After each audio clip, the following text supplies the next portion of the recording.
Now I ask you, what is the philosophy of mission? What is the philosophy of evangelism? What is the philosophy of a Christian?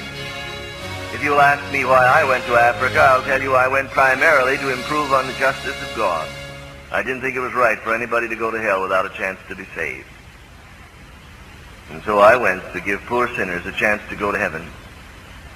Now, I hadn't put it in so many words, but if you'll analyze what I've just told you, do you know what it is? It's humanism. That I was simply using the provisions of Jesus Christ as a means to improve upon human conditions of suffering and misery.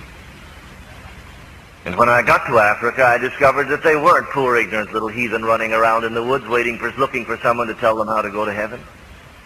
That they were monsters of iniquity that were living in utter and total defiance of far more knowledge of God than I ever dreamed they had. They deserved hell because they utterly refused to walk in the light of their conscience and the light of the law written upon their heart and the testimony of nature and the truth they knew.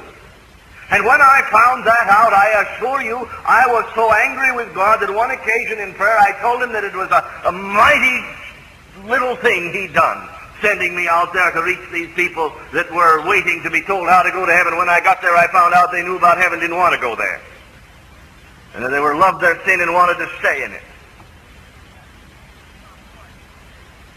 I went out there motivated by humanism. I'd seen pictures of lepers, I'd seen pictures of ulcers, I'd seen pictures of native funerals, and I didn't want my fellow human beings to suffer in hell eternally after such a miserable existence on earth. But it was there in Africa that God began to tear through the overlay of this humanism.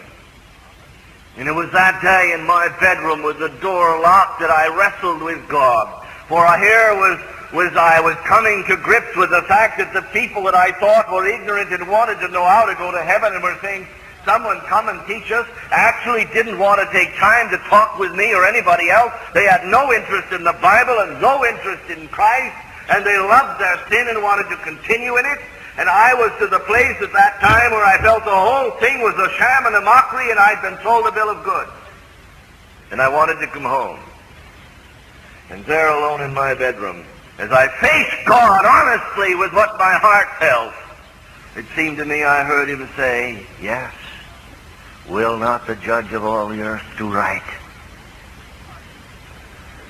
The heathen are lost. And they're going to go to hell, not because they haven't heard the gospel. They're going to go to hell because they are sinners who love their sin. And because they deserve hell. But I didn't send you out there for them. I didn't send you out there for their sake. And I heard as clearly as I've ever heard, though it wasn't with physical voice, but it was the echo of truth of the ages finding its way into an open heart. I heard God say to my heart that day something like this: I didn't send you to Africa for the sake of the heathen. I sent you to Africa for my sake. They deserved hell, but I love them, and I endured the agonies of hell for them.